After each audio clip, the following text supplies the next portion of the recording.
যে এখনকার যত বড় বড় সেক্টরগুলো, এগুলোর মধ্য দিয়ে তারা বিশ্বে ফাসাদ সৃষ্টি করেছে, ফিতনা সৃষ্টি করে দিয়েছে। এবং এটা আইয়ামে জাহিলিয়াতের ওই সুন্নতের সাথে মিলে যায় যে আপোষে গোত্রীয় হানাহানি এখন বাড়ছে। বিশ্বের বিভিন্ন দেশের মধ্যে যে হানাহানিটা বাড়ছে, এই হানাহানির প্রভাবটা সামনে আরো বাড়বে। নবী সাল্লাল্লাহু আলাইহি ওয়াসাল্লাম একটা হাদিসে ভবিষ্যৎবাণী করেছেন যে ইরাকের ফোরাত নদী, কোন নদী? ইউফ্রেটিস বলে। এই ফোরাত নদীর নিচ থেকে একটা স্বর্ণের পাহাড় বের হবে। এখন স্বর্ণের পাহাড় সত্যিকারের স্বর্ণের পাহাড়ও হতে পারে, অথবা স্বর্ণের খনিও হতে পারে, অথবা এখনকার যেটাকে স্বর্ণ বলি আমরা ব্ল্যাক গোল্ড অয়েলও হতে পারে। আল্লাহু আ'লাম, আল্লাহ ভালো জানেন। আমি এক্স্যাক্টলি বলতে পারবো না, কেউই বলতে পারবে না। নবী সাল্লাল্লাহু আলাইহি ওয়াসাল্লাম বলছেন এটাকে কেন্দ্র করে এমন যুদ্ধ হবে বিশ্বে যেখানে প্রত্যেক 100 জন কমব্যাটন বা যোদ্ধার মধ্যে 99 জন মানুষ মারা যাবে। এটা কি হয়েছে এমন কোন যুদ্ধ পৃথিবীতে? আর কখন এতগুলো মানুষ মারা যায়? যখন এমন কোন অস্ত্র সেখানে প্রয়োগ করা হয় যেটা প্রয়োগ করলে অল্প সময়ের মধ্যে অনেক মানুষ মরতে পারে। কথা কি বুঝতে পারছেন? অতএব নিউক্লিয়ার যুদ্ধ সামনে হতে পারে, হতে পারে। আমি বলিনি যে হবেই। আমাদের ধারণা, এবং যারা মিলিটারি অ্যাফেয়ার্স নিয়ে ঘাটাঘাটি করেন তারা প্রত্যেকেই বলেন নিউক্লিয়ার যুদ্ধ সামনে হতেই পারে। হইলে আপনি কি করবেন? সামান্য একটা যুদ্ধই বলছি, এই দুটো দেশের যুদ্ধে বিশ্ব থেমে গেলে, যখন 40-50টা দেশ একসাথে যদি হয়ে যায়, আল্লাহ না করুক, তখন আপনি কি করবেন? আপনার সলিউশন কোথায়? কিভাবে খাবেন, কি পড়বেন, কিভাবে বাঁচবেন? ওষুধপত্রের কাঁচামাল আসবে কিনা, আমদানি আসবে কিনা, রপ্তানি হবে কিনা, জিডিপির অবস্থা তখন কি হবে, ফসল ফলবে কিনা, সূর্যের আলো পৃথিবীতে আসবে কিনা, বিশুদ্ধ পানি পাবো কিনা, আমাকে তো ভাবতে হবে। ভাববে কারা? যাদের কাছে কোরআন সুন্নাহর গভীর জ্ঞান আছে এবং যারা জিওপলিটিক্স নিয়ে পড়াশোনা করে এবং শেষ জামানা নিয়ে যারা সচেতন, তারা বলতে পারবে কি করতে হবে। আপনি শুধুমাত্র বইপত্র পড়ে আর ডিগ্রি ধরেই তো বলতে পারবেন না যে কি করতে হবে। আপনাকে কোরআন সুন্নাহর পড়াশোনার পাশাপাশি শেষ জামানায় ঘাটাঘাটি করতে হবে। তখন আপনি বুঝবেন যে সামনে হয়তো বা এটা হতে যাচ্ছে। যদি হয় তাহলে আমার সলিউশনটা কি হবে। সলিউশনের দিকে আমি শেষের দিকে আসবো ইনশাআল্লাহ। আমি আলোচনা গুটিয়ে নেই। সবচেয়ে সেরা শহীদ সাইয়্যিদুশ শুহাদা, তার নাম কি? কে বলতে পারবেন? কেউ জানেন না? সুবহানাল্লাহ। সাইয়্যিদুশ শুহাদা, তার নাম হচ্ছে হামজা ইবনে আব্দুল মুত্তালিব। নবী সাল্লাল্লাহু আলাইহি ওয়াসাল্লামের কে হন? চাচা। তার কি রওজা, তার কবর দেখেছেন কখনো? দেখেছেন? উহুদের মাঠে তার কবর আছে।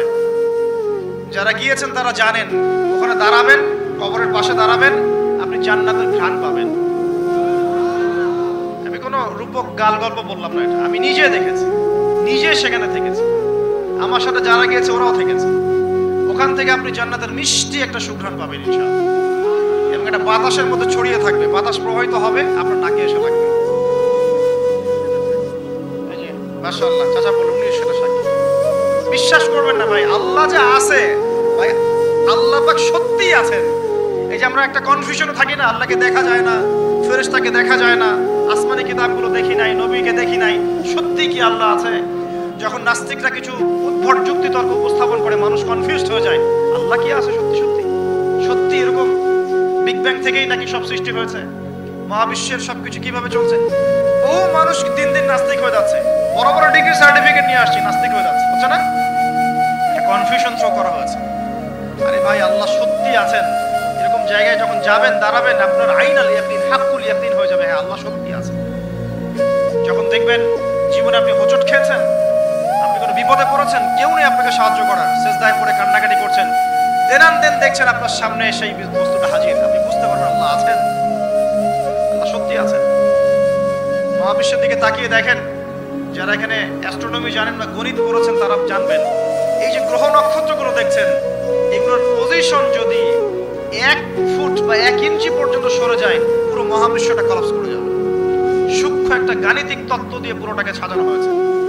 যদি চাঁদ 1 হাত সামনে চলে আসে, পৃথিবীর 1 হাত সামনে, এই পৃথিবী আর চাঁদের এই যে দূরত্ব, এর থেকে যদি 1 হাত সামনে চলে আসে, সূর্য যদি একটু পিছিয়ে যায়, দেখবেন যে পুরো পৃথিবীর বিশাল একটা অংশ এই যে বরফে ঢেকে যাবে, থাকবে না। অল্প একটু, সামান্য একটু সূর্য পিছনে চলে গেলে এই পুরো পৃথিবীর বিশাল একটা অংশ বরফে ঢেকে যাবে, আপনি এখানে থাকতে পারবেন না। আর সূর্য যদি একটু সামনে চলে আসে, পৃথিবীর একটা বড় অংশ মরুভূমি হয়ে যাবে, থাকতে পারবেন না আপনি। এত সূক্ষ্মভাবে কে এটাকে ফাংশন করবে বলেন?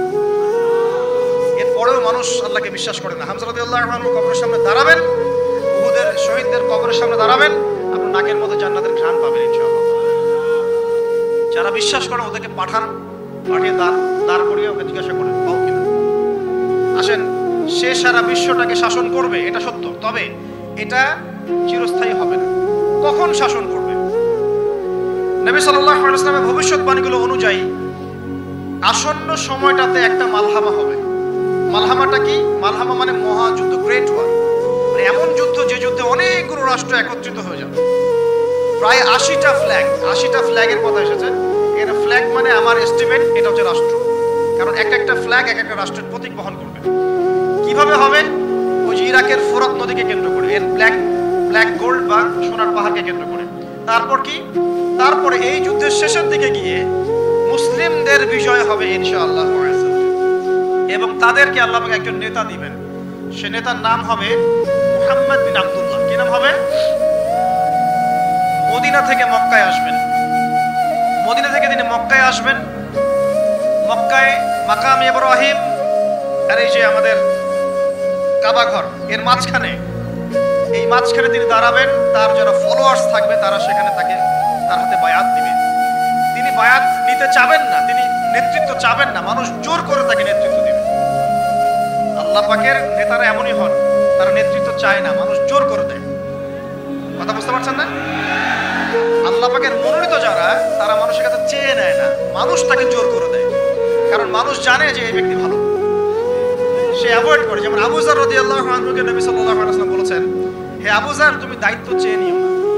হে আবু যার, তুমি দায়িত্ব চেয়ে নিও না, কারণ তুমি যদি দায়িত্ব চেয়ে নাও, এরপরে তোমাকে দায়িত্ব দেওয়া হয়, তাহলে আল্লাহর পক্ষ থেকে তোমাকে সাহায্য করা হবে না।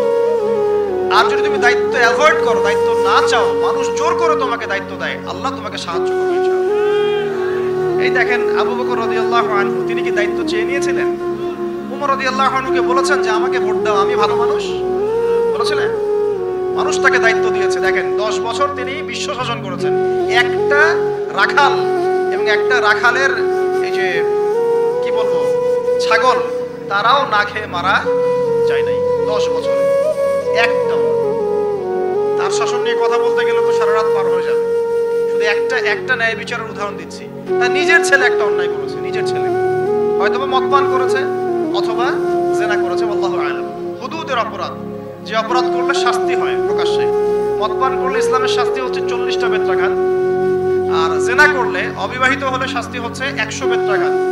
তোমরা যারা এখন জেনা করেছো বা করছো, এখানে উপস্থিত আছো বা এই লেকচার শুনবে, ছেলে বা মেয়ে যেই হও না কেন, তোমাদের ঘাড়ের উপরে একটা জেনার জন্য 100 বেত্রাঘাতের শাস্তি ঝুলে আছে। এই কথা তো কলেজের মধ্যে পৌঁছালো না।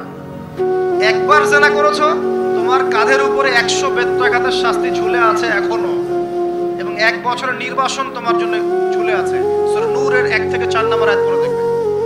আর যারা বিবাহিত ব্যক্তি, যে দেবর ভাবি জেনা করেছেন, দুলাভাই শালি জেনা করেছেন, হ্যাঁ, এই প্রতিবেশীর স্ত্রীর সাথে জেনা করেছেন, অমুক কর্মকর্তার স্ত্রীর সাথে জেনা করেছেন, আপনারা পৃথিবীতে বেঁচে থাকার অধিকার হারিয়ে ফেলেছেন।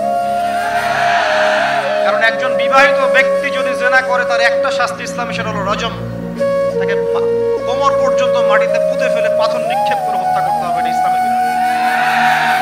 এই বিধান এখন চালু করা যাবে না। এই বিধান এখন পৃথিবীর কোথাও আছে বলে আমাদের জানা নাই। হয়তো অল্প কিছু জায়গায় থাকতে পারে, এটা আল্লাহর ইচ্ছা। বেশিরভাগ জায়গায় এইসব বিধান নাই, কিন্তু আল্লাহ পাকের আসমানে এই বিধান আছে। জমিনে এইসব বিধান নাই ঠিকই, বাট আল্লাহ পাকের আসমানে এই বিধান আছে। মৃত্যু হয়ে গেলেই শাস্তি ভোগ করবে যদি তওবা না করে মারা যায়। তবে যদি আপনারা তওবা করেন, এই শালি তুমি যদি তওবা করো, দুলাভাই যদি তওবা করে, এই দেবর যদি তওবা করে, ভাবি যদি তওবা করে, আল্লাহ পাক রাতের অন্ধকারের তওবা আল্লাহ পাক কবুল করতে পারে। শোনেন ভাই, কয়েকটা কারণে ইসলামে মানুষকে হত্যা করা জায়েজ। একটা হচ্ছে হত্যার বদলে হত্যা। কেউ যদি কাউকে হত্যা করে, তাকে হত্যা করতে, ঠিক যেমন আমাদের আদালত এটা করে না, খুন করেছে ফাঁসি দেয় না, সেম জিনিস।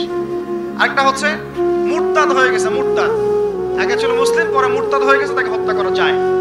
ইসলামিক স্টেটের প্রধান সেটা করবে, ডেমোক্রেটিক কান্ট্রির মধ্যে এটা নাই। কথা বুঝতে পারছেন? এটা থাকবে ঈসা ইবনে মারিয়ামের যুগে, এটা ছিল ওমর রাদিয়াল্লাহু আনহুর যুগে, ইসলামী খেলাফার সময়, এখন নাই। আচ্ছা, তবে তাদের বাঁচার সুযোগ আছে।